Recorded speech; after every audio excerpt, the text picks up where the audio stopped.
Happy Sunday, happy Sunday, happy Victory Sunday. It's the Bet Online Salute Detroit podcast. For all your betting needs, go to betonline.ag, put in promo code BELIEVE, BLEAV, and get a 50% welcome bonus. Also, if you're into fantasy and you want to take it to the ultimate level, go to Underdog Fantasy, the app or the website, put in USC LAFB and get $100 match. It is Victory Sunday, and we have the three of the tripod here. One tripod is barely awake. One has a big smile ear to ear, and it looks like he's growing the beard back.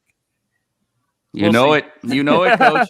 Well, we're 2/3 of the way from no longer being called the Bearded Bandits because remember what we said preseason: if SC goes 3-0, at risk, Ryan's got to be clean shaven, and that's starting to look very likely. It's starting to look very likely. How are you doing, man? How's it going? Doing well, doing great, Coach.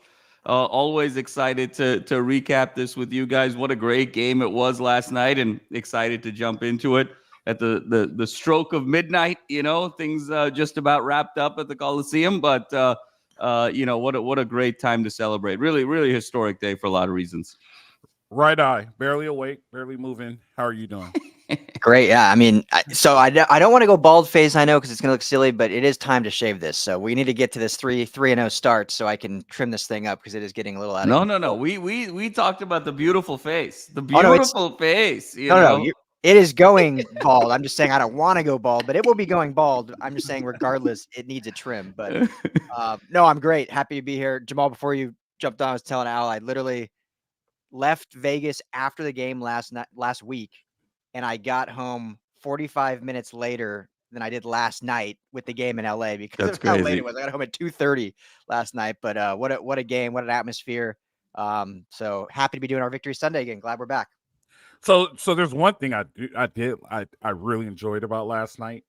I love the new intro. So on Big Ten Network, they showed the new intro with them coming out onto the field. And I loved that. I was like, all right, this is great. And their whole thing on the Big Ten Network was bringing Hollywood to the Big Ten.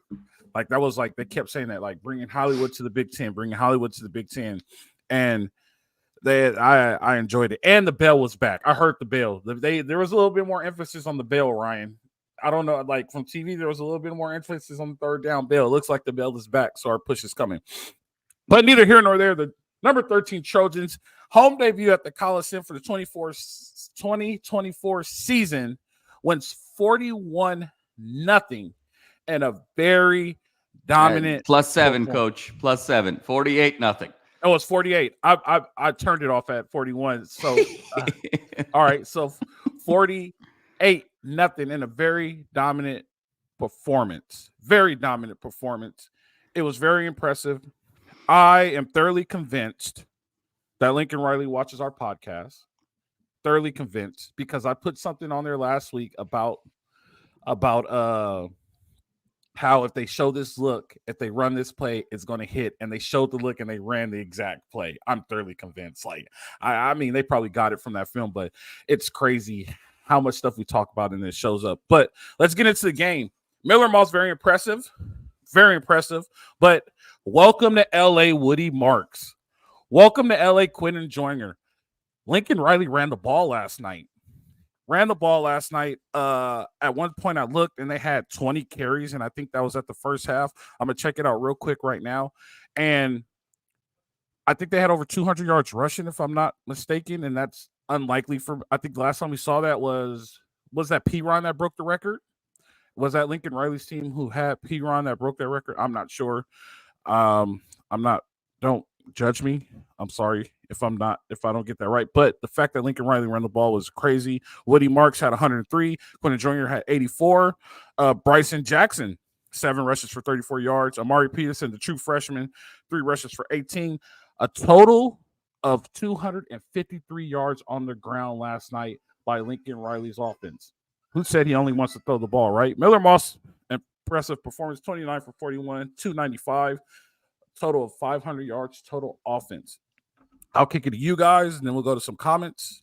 Ryan, you were there. What was the atmosphere like, and what do you have to say about last night's game?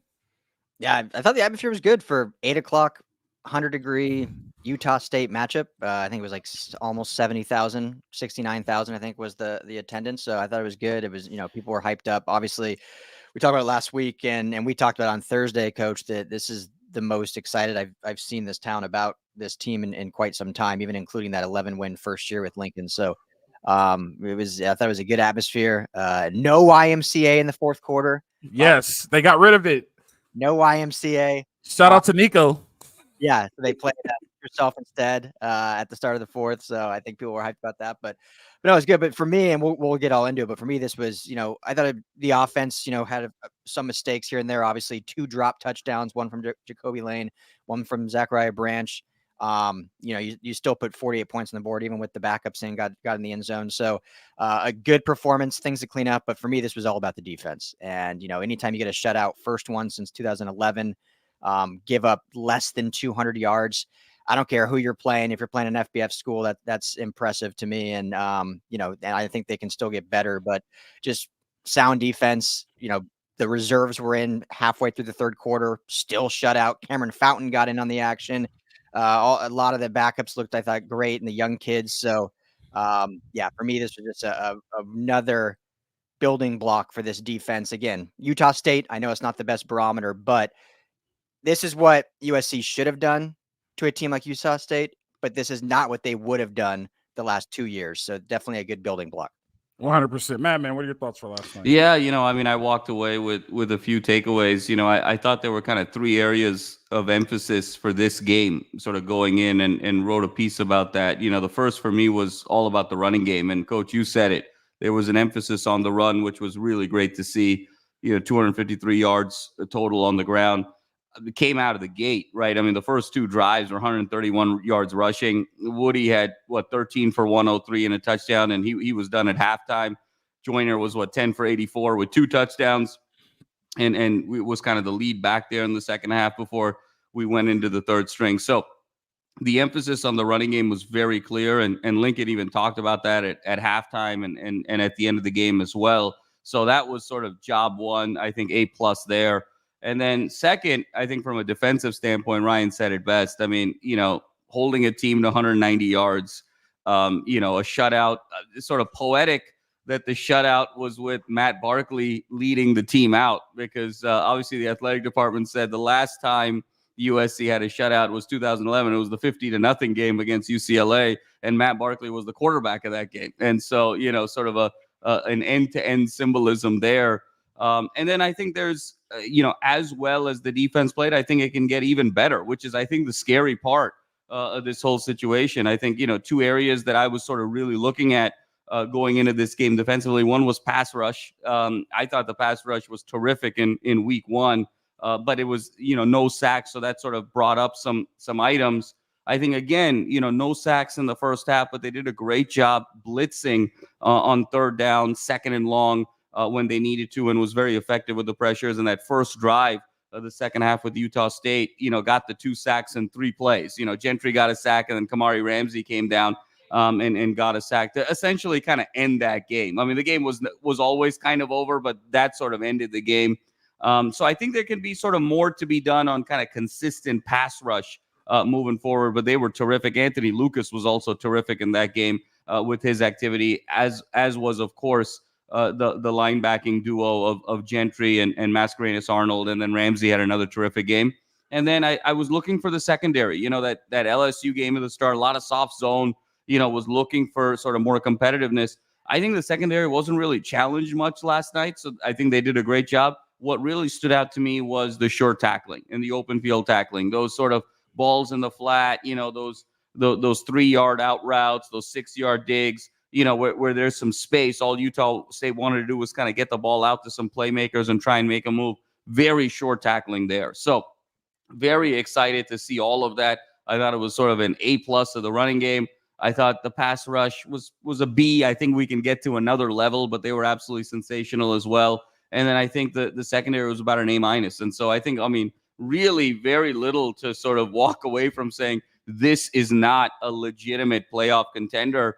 And just sort of to close out my opening thoughts, just from a macro level, we thought yesterday was going to be kind of a snoozer of a weekend, outside of that Texas-Michigan game, I knew Texas was going to come in and smash Michigan. Michigan just does not have any semblance of offense right now or verticality. So you see Michigan kind of get smashed and really get owned on both lines. And then NIU coming into South Bend, baby, beating Notre Dame. I mean, that was absolutely phenomenal. And again, Notre Dame was outgained by 102 yards to NIU in that ball game. So that wasn't some just fluke game. I mean, they really kind of got owned offensively, defensively, even in the trenches from time to time. And then you saw Penn State after that really impressive performance on the road against West Virginia really kind of struggle against Bowling Green. That was a 27-24 game with 4.5 minutes to go in the fourth quarter, and Bowling Green had the ball. I mean, anything could have happened at that point. So you sort of walk away saying, we thought we were going to have these sort of 4 marquee games. Did we already play our toughest game of the season last week? And is USC going to be favored the rest of the way throughout the regular season? So all in all, to say, great performance defensively. And I think the sky is the limit on the hype train right now. When you look at the rest of the schedule, this should be an expectation of a playoff berth this year. And it's really exciting to see once again. So there's a couple of things I'd take away from yesterday's game, and let's compare and contrast, right? So if this was last year, if this was a year ago, and I know we don't want to live in the past, but this was a year ago, we win that game 48-20, just any number 48-20. It would have not been a dominant performance by the defense, just scheme wise. We're not taking anything from the athleticism, because we've seen the athleticism from them dudes last night. We know how athletic they are, and we know how good they are, and we know how good they could be.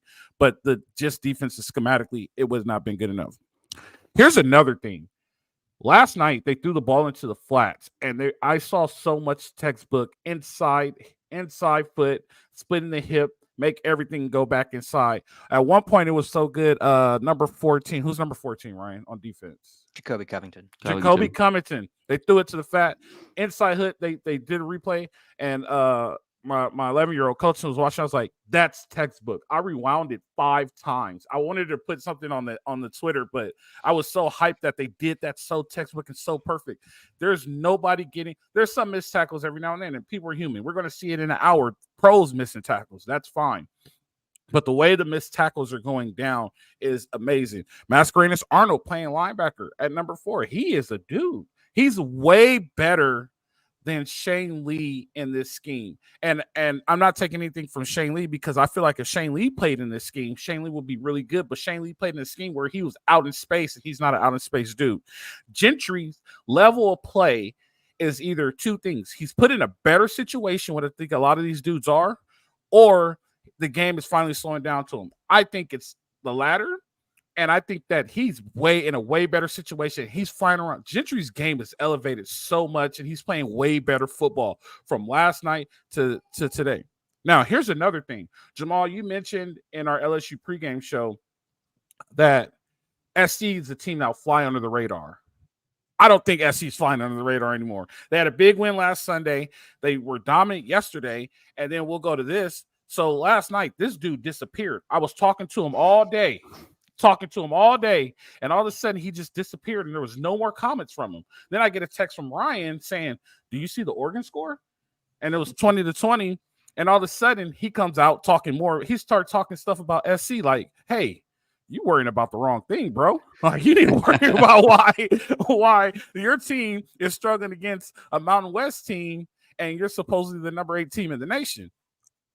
We're going to be in the top 10 tomorrow morning, right? I don't know if it's going to be 10 or 9, but we're going to be in the top 10. There's enough stuff that failed for us to be in the top 10. Now, we're no longer flying under the radar, but the performance that they put on last night, the performance that they put on Sunday, able to make stops, we're a top 10 team. Now, how good we are of a top 10 team, that still remains to be the question. But that's a very good place to be, knowing at this point in where we are, we're considered a top 10 team. We get a break. We get Mason Cobb back. Everybody gets rest and refreshed. We'll get on the plane on Thursday.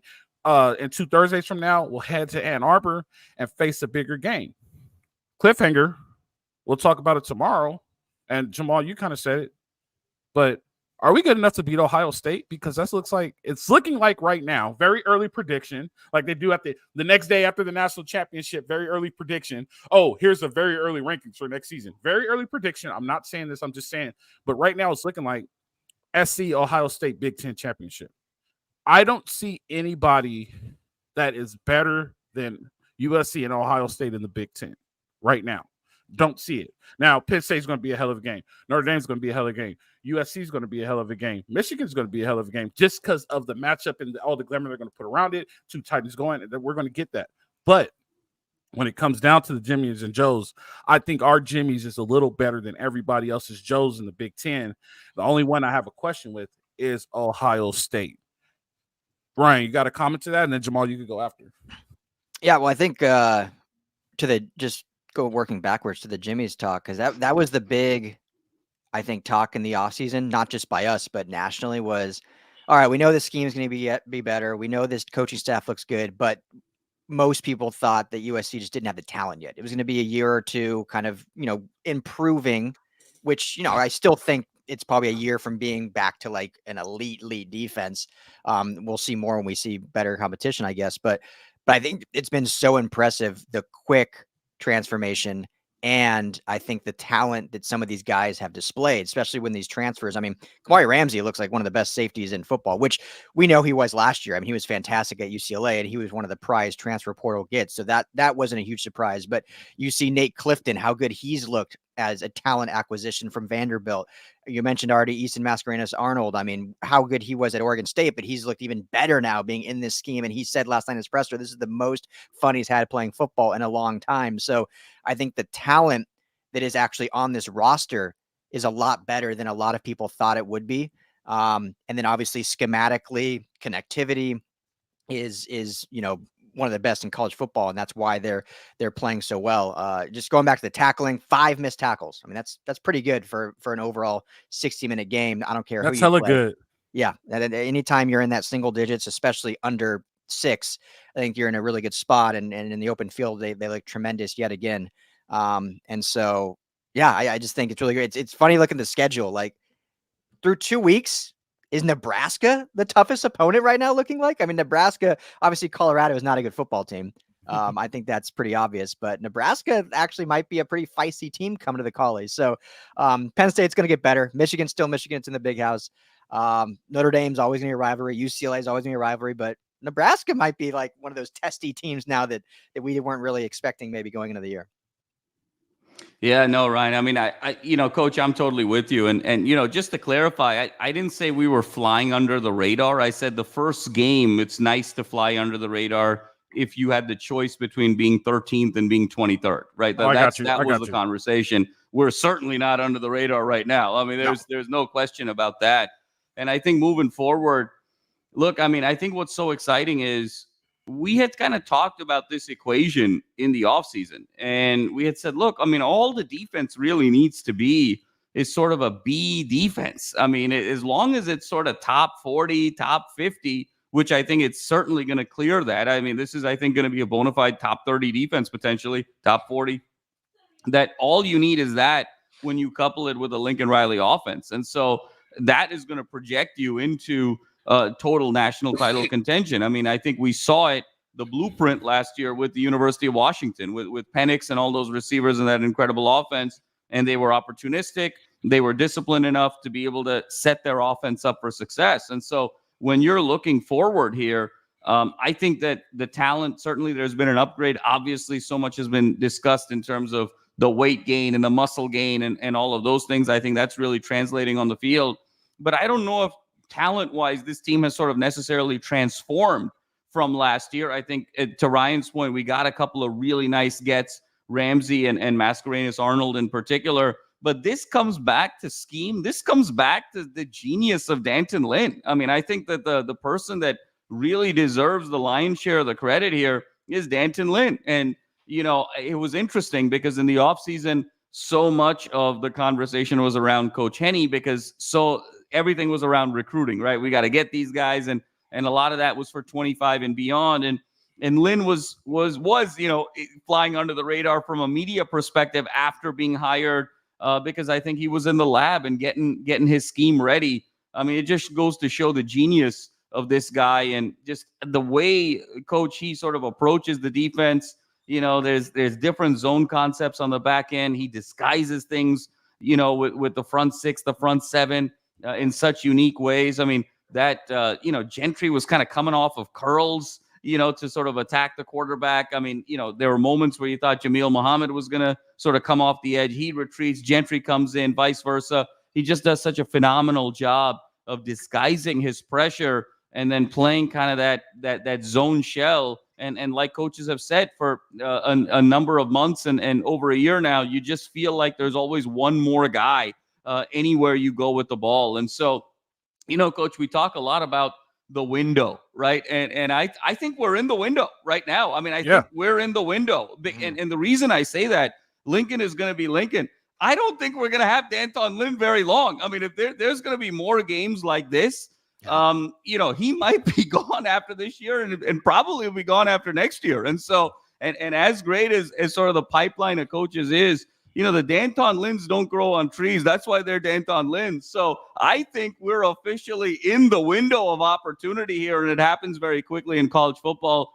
And to your guys' point, look, I think it's very fair to say that it's Ohio State is probably the most talented team in this conference, and USC is probably the second best team right now in the Big Ten. I think when you look exactly as you guys described, you have to be able to kind of score with USC. You're not with the Lincoln Riley system. You're not going to be able to win a game 13-10. And so when you look at Michigan, when you look at some of these other Big Ten teams, can they just score enough? I mean, they can be playing great defense, but ultimately, it's going to break for you. I mean, look at what happened to Iowa yesterday. They pitched a shutout the first half of the game, and they lost. Because they couldn't score enough to kind of give a margin for error. So I'm with you. I think that they're going to be sort of favored here. I don't think Michigan is going to be the game that everyone thinks it's going to be. They have a long way to go to improve here. And I think, look at what happened to Oregon. My God. I mean, Oregon had 2 special teams touchdowns were their last 2 touchdowns to sort of stave off Boise State. And I'll be honest with you, that last guy, he dropped the ball before the line. Okay, there was some home cooking there. No, the Oregon dude picked it up in the end zone. One of his teammates picked it up in the end zone. But still, it just Oregon was very lucky to win that game. Now they're loaded with talent. You got to assume they're going to kind of get things going. I think Penn State will get things going as well. But I'm kind of with you, Ryan. USC is probably going to be favored in every game from here on out. I think you like Wisconsin, obviously with Raiola, Patrick Mahomes' cousin. But I kind of sneaky game for me. Fans might kill me for this. I think it might be Wisconsin. And I think they're balanced, they're disciplined. I just think the familiarity with Grinch, as bad as Grinch is, just knowing Lincoln for 8 or 9 years, I think that's just going to be sort of a weird matchup. It's sort of the Charles Barkley, Popeye Jones matchup, that Barkley would always say. So, but that's all to say. I think the sky's the limit here. And I think we're firmly in the window of opportunity because D'Anton Lynn is not going to be here very long because this guy is one of the most special minds in all of football. I will tell you this, if D'Anton Lynn leaves, all Lincoln Riley has to do is make a call to Utah State and grab their head coach because that dude he's a good coach. He does some good stuff schematically. There's some stuff that's questionable that needs to be fixed, but he has some schematic stuff that's like, oh, that's really good. Like, I get where he's coming from, so he needs to change it a little bit. But let's roll into these questions. Here goes a good question right here. This team is starting to resemble Pete Carroll's team in defense and offense. Love this win. Fight on. Is this team. So that's big shoes to fill. Being that I played on a couple Pete Carroll's teams, that's big shoes to fill. I like to play it like this. And it's kind of like the LeBron, Kobe, Michael Jordan conversation. There will never be another Michael Jordan. There'll never be another Kobe Bryant. There'll never be another LeBron James. Well, I'd say Magic Johnson and LeBron James are the same, but there'll never be another LeBron James. I don't think there'll never be another Pete Carroll era, right? Like, put it like this, Alabama. Paul Bear Bryant had his era, Nick Saban. Those two are never compared. And I'd like to put it along the line of that. Like, if Lincoln Riley does what he has to do, this will be his own era, his own identity. I do like the fact that he brought Pete Carroll around. I think that's closing the loop, that Pete Carroll's starting to come around again. And I also do like the fact that he's starting to embrace the Hollywood aspect. I think those are the things that help USC become USC, and that was what helped USC with the Carroll era. So embracing the Hollywood aspect, bringing Coach Carroll around, asking him and picking his brain works very, very well. So I don't think he's gonna be like Coach Carroll's team, but I think there's ability there for the success that Coach Carroll had. Ryan, Jamal, you guys got anything on that one? Yeah, I mean, certainly this is the closest it's felt to at least having that semblance of just I don't know if dominance is a word we should even start using yet, but at least through 2 games, it's looked like that. And I think when you look at the adaptation that he's had from last year to this year, I mean, you said it all, Coach. Besides, I don't want to rehash everything, but with the coaching hires, the recruiting tactics, the NIL updates and changes, but then, yeah, with kind of embracing the LA image, because we talked about that a year ago. It's like, okay, this isn't Oklahoma anymore. Like, Lincoln Riley's going to have to adapt to what LA is if he's going to want to succeed. That doesn't mean he needs to be Pete Carroll. That doesn't mean he has to have open practices with Snoop Dogg and every celebrity and fans there. But it does help to kind of embrace what this town has to offer. And it seems like this year he fully has. And I mean, since he's been here, there's been celebrities on the sidelines. But again, last night you get Dwayne Wade, Aaron Donald, all these different celebrities showing up, and USC's not just embracing them, but like putting them out in the world. Like, look who's here at our games, for recruits in the world to see. And last night, we haven't even talked about this yet, but it was a huge recruiting night as well. Tons of top recruits at the game, able to see that atmosphere, see the dominance of this team. And when you look at players like Julian Lewis and defensive players like Elijah, the defensive tackle from Georgia, and obviously, and they're looking at teams like Auburn, who just lost to Cal, Colorado just got smoked by Nebraska. USC is the place to be. I mean, they're winning, the culture's better, the town is great, the city's getting behind it. So in that regard, Lincoln Riley's checking all these boxes off, and this team is doing it. Now they got to keep going. You're 2 games in, and you got your Big Ten slate now coming up. But this is what we as a panel, and then obviously the entire fan base, have been wanting to kind of see matriculate since he came here. And I think we're definitely seeing it, which is really exciting. I think why, talking about this team is really fun right now compared to think of where we just were 7 months ago, after that UCLA game. Like, whoa. Like, what is happening? Like, what is going on with this program? Is Lincoln Riley on the hot seat? And now where we are 7 months from now is like, all right, still work to do. You can't call it a success after 2 games, but this is what was expected to be built. And it certainly looks like it's heading the right way that fans are really, really excited about. Yeah, no, it definitely feels the closest to what it was with Pete. The last great USC season with Pete, I've always said, was 2008. And if you look at from 2008 to now, there were a couple of flashes. We obviously had the Darnold year where we won the Rose Bowl, but everyone forgets we started that year 1-3, lost to Alabama by 46. And obviously there was sort of a turnaround final 8 games in a row. But, when you start a season 1-3 and you get smoked, it's really hard to kind of pick yourself back up from a fan base perspective, from a juice perspective, from a hype perspective, to then kind of bring it back. And then there was a lot of hype the year after, and the team never really sort of materialized. Early loss at the Palouse to Washington State, that kind of deflated, I think, a lot of energy that year, and then went moving forward. And I think 2 years ago, I think it was sort of refreshing that they were winning, but we all knew it was sort of how, smoke and mirrors there. I mean, it was just, you can't get 5 turnovers every game and win by 8. It just didn't look like a team that was truly great and ultimately got exposed. So I think just from an on the field product, this is the best this team has looked. It's a very small sample size, but since Pete Carroll, for a number of reasons. One is you have a very dynamic head coach. Around that head coach, you have young, innovative coordinators. And then around those young, innovative coordinators, you have built a culture of competition. One of the things that really we're starting to take away is that wide receiver room is so deep, but they enjoy competing with one another. They enjoy uplifting one another. Look, that defensive front 7, pretty deep. They enjoy feeding off of one another and uplifting one another. So when you've got a dynamic head coach, you've got innovative, young, hungry coordinators, and then you have a culture of competition around that.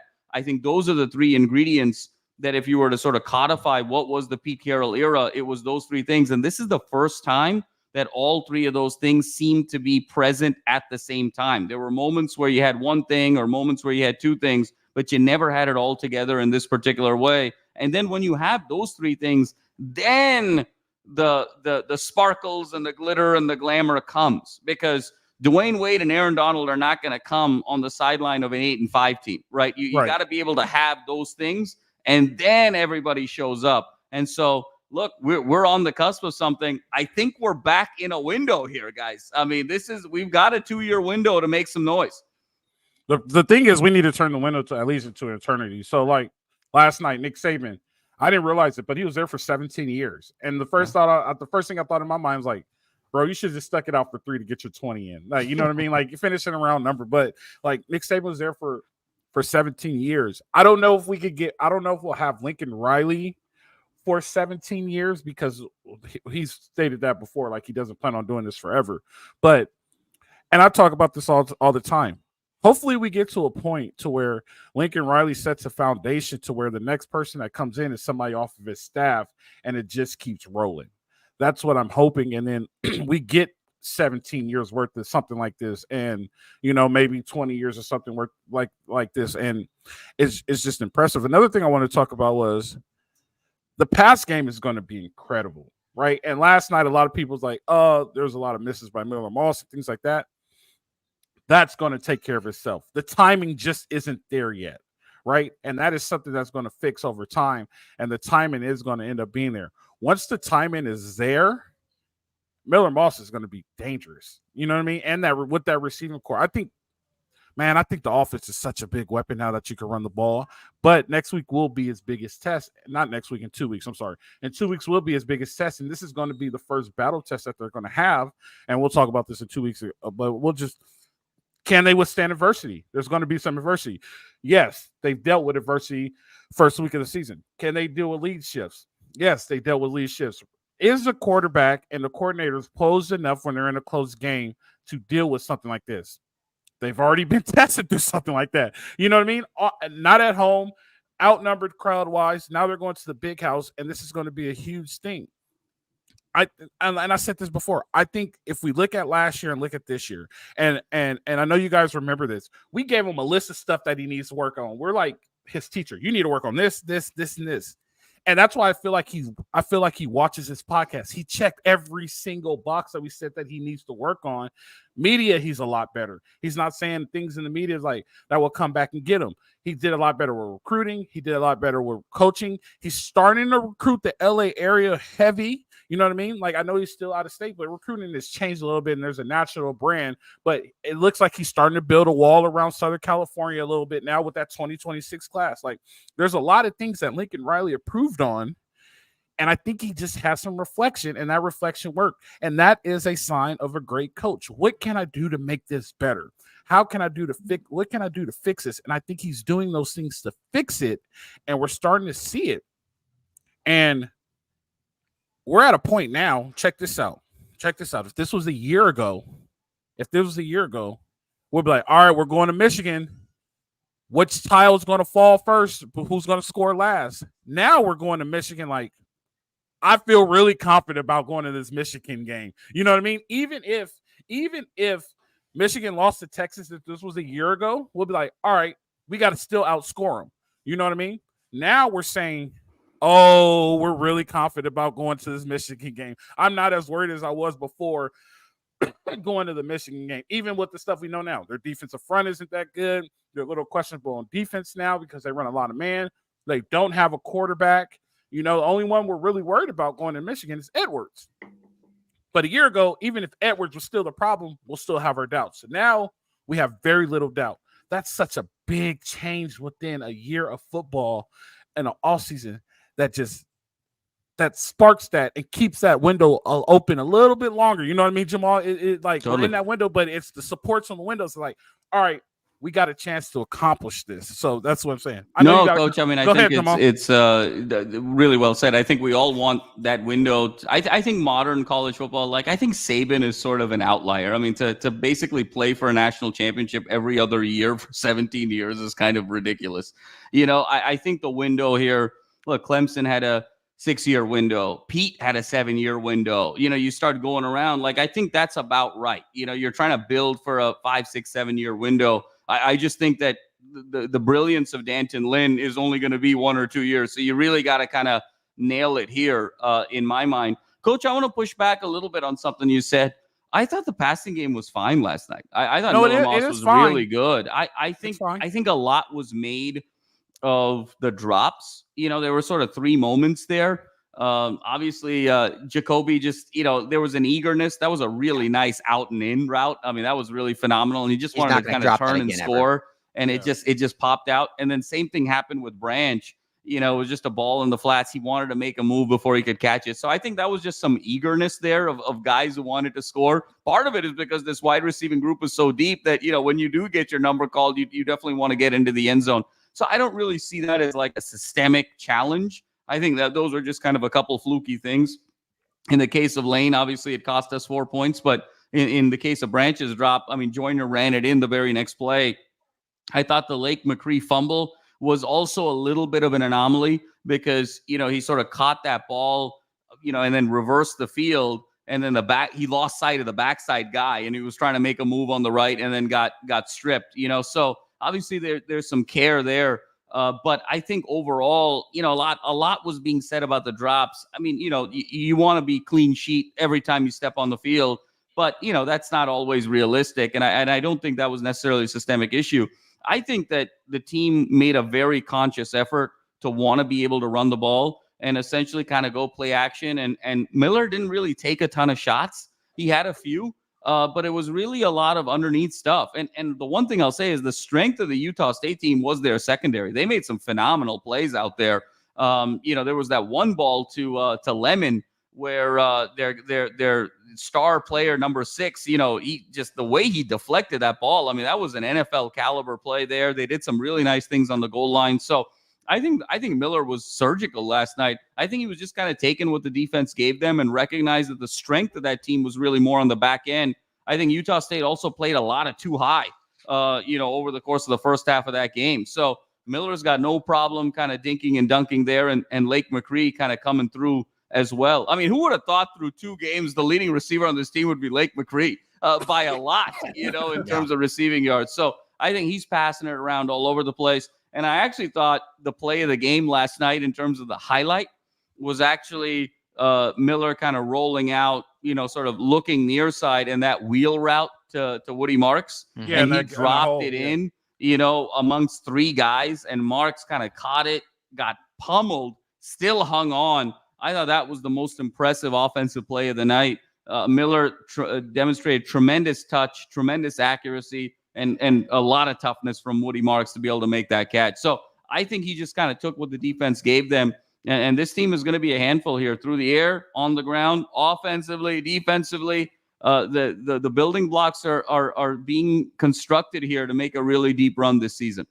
No, I wasn't saying that he was bad. I'm just saying, like, so certain plays, like, where the timing is slightly off, that's what's going to make them a lot better. Like the bender in the end zone, right? The timing is just a little bit off there. Once they start getting the timing down for those, automatic touchdowns consistently. Like, it's not totally. The one thing I'll say, Coach, the one guy of all the guys that we love, you're the Lemon guy, I'm the Lane guy and all this stuff. And I hate to say this. I mean, it's paining me to say this. I don't know if Deuce Robinson should be playing football. Like he's a little, he's a little soft, and we've tried to kind of throw him the ball a few times.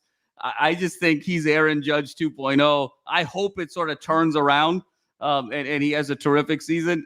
It feels like maybe it should be baseball, but it's still early. And I think they have to find plays for Deuce. Yeah. You know what I mean? Once they find plays for Deuce and make him the big man, and I think he'd like back shoulder fades in the red zone, things like that. That would be his spot. But yeah, like I think that's what they're trying to do with that bender in the end zone. But that's all. I wasn't saying that Miller Moss had a bad night. I was just saying once they get those timing plays down, they're pretty much become unstoppable. Right, those little things like that, or like just like he underthrew Malachi Lemon on that post. It's fine. It's not the end of the world, but hey, maybe he just didn't judge his speed right. So let's lead him a little bit more. We got a touchdown. That's 6 all day. So those small little things, We go to the big house. We're winning 47-0. Easy. He gave Michigan one more point than Utah State. Yeah, definitely. You guys got anything else, or are you guys ready to bounce out of here? Yeah, I just got two quick things, and then I'm good.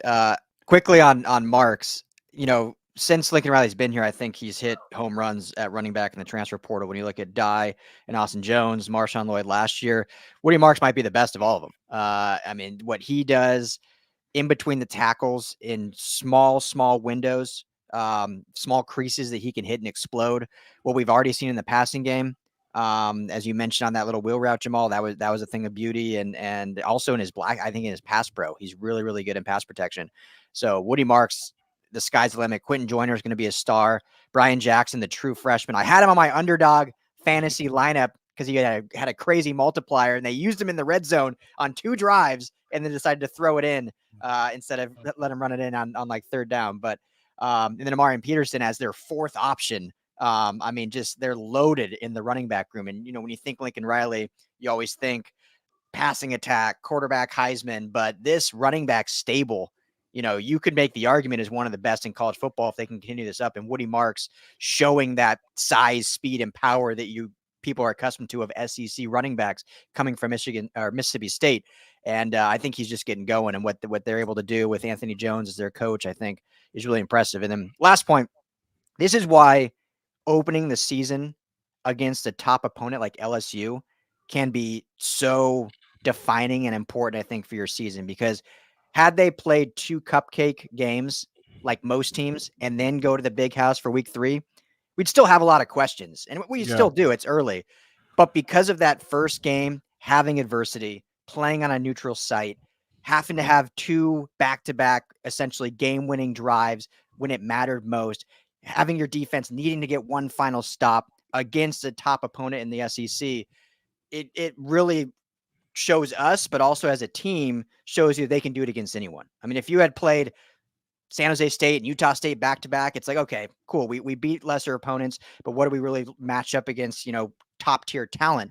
And you got to do it every week. You got to put the pads on every week and prepare every week. But I think starting off against LSU and getting that win is so instrumental moving forward, because it tells you a lot about your makeup of your team. And then now you just improve on the little things and watch the film and make sure schematically you're going up against another opponent. So I think it's great when you do have one of those. Obviously it can go the opposite way if they would have lost that game. But the fact they got the win, I think, really speaks volumes on what this team can do, instead of like last year starting off 6-0 and then, you get your first test and you kind of get punched in the mouth. Like now it's like, well, they got punched in the mouth week 1 and they came out unscathed and came out with the win. So I think that's big. 100%. Hey, Issa, we're congregating right now, man. Church is congregation. We're congregating over our Trojans. No, good deal. Hey, I appreciate you guys. Another Victory Sunday in the books. Coach, I'll just say one thing. Go ahead. My bad. Go ahead. I just think that the importance. I think Ryan brought up a really good point. This sport is played at such the margins, because just think about how important that first week was against LSU for all the reasons that Ryan described. But close game, and we come out on top, and now it propels us with all of this momentum, thinking big as we've thought in 15 years. But imagine had we lost that game, and that game came down to a few plays. Look at the state of Michigan right now. Look at Notre Dame right now. Like, if you lose that game, where does the signature win come from then? Like, look at sort of the situation with the schedule, right? We talked about, Coach, it doesn't matter whether we're 13 or 23, because you win that game, you're going to take that spot, and then you're in a great situation. Now you look at how some of these teams are playing out. Can you imagine kind of losing that game and then looking, even if you go to the big house, right, with the test, after what has happened to Michigan, there's a shine that's kind of been taken out of that game and moving forward. So football is just played at such the margins, where look at where we are, top 10, thinking big, thinking playoff, thinking Big Ten championship against Ohio State. Imagine a couple plays don't go our way. Like, look at what LSU looked like against Nicholas State. I mean, they looked total, they looked flat. They looked a little defeated. They looked a little sore. That loss took a lot out of them. And look at the state of kind of LSU's program in 2 weeks versus the state of ours. And so that's why these marquee games are so important, but you got to kind of win them, because otherwise it can kind of sidetrack you a little bit over the course of the season. But, so grateful that we're on the right side of it and so much to be excited about. Ryan, I think it's going to be a fun debate. I still think Marshawn Lloyd is the best running back that Lincoln has had, just given his tool set. But let's see how it all shakes out. That's going to be a fun debate over the course of the year. Mm-hmm. I think Marshawn Lloyd is third. I think it is Woody Marks, Travis Dye, then Marshawn Lloyd. Production-wise, let's just say production-wise. Yeah, I mean, Woody Marks only played 2 games, so let's see. Production-wise, Woody Marks is third right now. So. That is true. That's definitely. But we're predicting what we're forecasting for his production is going to be really good. So definitely, we'll see. Hey guys, I appreciate you. I appreciate all of our fans for tuning in this morning. 212. We're starting off this season good. We're starting off the season great. You guys keep tuning in. Bye week. It's like we all the way back in spring again. We got to figure out some stuff to talk about for a week. We're right back at it. But hey, our guys get to get healthy, get to prepare for Michigan for 2 weeks. So definitely a good point. I appreciate you guys. I get to see you guys tomorrow. Hey, everybody, don't forget, if you want to learn about your Rams, Chargers, and the other teams across town and future coming, the Lakers and the Dodgers, go to LAFBnetwork.com. And if you're into fantasy football, go check out our guys Amar and Spencer Tad Desai on all your fantasy football picks and everything going down. That's LAFB.com. We're here again. Victory Sunday. Let's keep these Victory Sundays going. I prefer to have 12 Victory Sundays in a row, and that would be great. So let's get it going. Hey, you guys know how it goes. Live free. Fight on. Enjoy NFL Sunday.